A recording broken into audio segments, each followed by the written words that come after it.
Bonjour. Aujourd'hui, on va prendre un petit moment juste pour essayer de faire le point sur tout ce qui se passe avec l'intelligence artificielle. On va y aller tranquillement. C'est vrai que le flot de nouvelles sur l'IA, ça peut être un peu étourdissant, hein? L'idée ici, c'est bien simple. C'est d'apporter un peu de clarté, de mettre les choses en perspective pour qu'on puisse, ensemble, y voir un peu plus clair. OK, alors commençons par le premier gros morceau. En ce moment, il y a une sorte de compétition, assez intense, on peut dire, entre les grandes compagnies de technologie. Tout essaie de bâtir l'intelligence artificielle la plus puissante. On le voit bien ici, plusieurs gros joueurs viennent de lancer de nouveaux modèles d'IA. OpenAI a sorti son GPT 5.2 juste après que Google ait lancé Gemini 3, puis Anthropic son Claude 4.5. C'est un peu comme une partie d'échecs. Vous savez, chaque fois qu'un joueur fait un mouvement, les autres réagissent tout de suite. Et dans cette course, on voit qu'il y a comme deux grandes stratégies qui se dessinent. D'un côté, il y a ceux qui, comme OpenAI ou Alibaba, essaient de créer des modèles qui font un peu de tout, des sortes de couteaux suisses qui peuvent gérer du texte, des images, du son, très polyvalents. Et de l'autre côté, on a des compagnies comme Anthropic qui préfèrent se spécialiser. Elles créent des modèles qui sont vraiment bons dans un domaine précis, par exemple la programmation.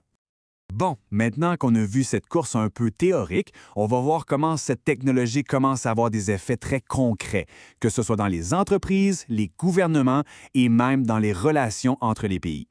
Ce chiffre-là, c'est 1 milliard de dollars. C'est le montant du partenariat entre Disney et OpenAI. Ça nous dit quelque chose. Ça nous dit à quel point les grandes entreprises prennent cette technologie au sérieux. On n'est plus dans l'expérimentation, là.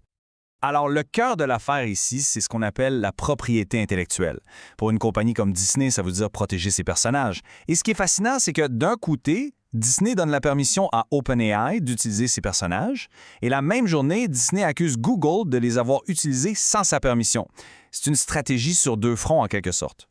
Cette bataille juridique, elle est vraiment importante parce qu'elle pose une question fondamentale. À qui appartient une œuvre quand c'est une IA qui la crée? La réponse à cette question va vraiment redéfinir les règles du jeu pour toutes les industries créatives.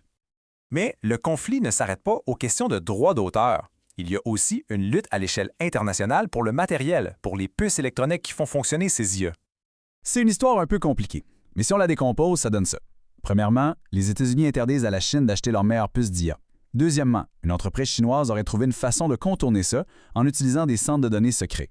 Et troisièmement, en réponse, NVIDIA, le fabricant des puces, a développé une technologie pour savoir où sont ces puces et signaler celles qui ont été déplacées sans autorisation. Et maintenant, regardons comment des organisations très établies, comme les gouvernements, commencent elles aussi à intégrer l'IA dans leur fonctionnement de tous les jours. Ça, c'est une étape majeure, le département de la guerre des États-Unis qui déploie l'IA de Google pour tout son personnel. L'objectif, c'est d'améliorer l'efficacité, surtout pour des choses comme la logistique. Ça montre bien que l'IA est maintenant considérée comme un outil stratégique essentiel. OK, on a vu les grandes stratégies, les enjeux mondiaux. Maintenant, ramenons ça à un niveau un peu plus personnel. Regardons les outils concrets qui commencent à sortir de toute cette technologie. Par exemple, Google Labs travaille sur de nouveaux outils. Et il y en a un qui a une utilité assez évidente pour l'éducation. Il permet de prendre n'importe quel document et de le transformer en un programme d'études fait sur mesure. Prenons deux exemples. Le premier, Learn Your Way, peut prendre un simple document PDF et le transformer en guide d'études.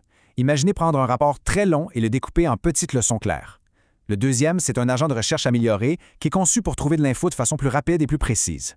Ce sont des exemples concrets de comment l'IA pourrait nous aider dans notre quotidien, notamment pour apprendre. Alors, maintenant qu'on a regardé tout ça, essayons de prendre un peu de recul et de se demander qu'est-ce que tout ça veut dire au fond.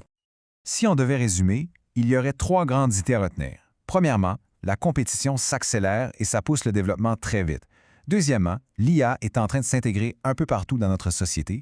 Et troisièmement, bien sûr, cette intégration amène son lot de nouveaux défis, surtout en ce qui concerne les droits, la sécurité et l'éthique. Ce sont des questions importantes qu'il va falloir aborder. Et tout ça nous amène à une dernière question. Le rythme est vraiment rapide en ce moment. Ça vaut la peine de se demander, sans essayer de jouer les devins, où est-ce que cette trajectoire pourrait nous mener, ne serait-ce que dans un an.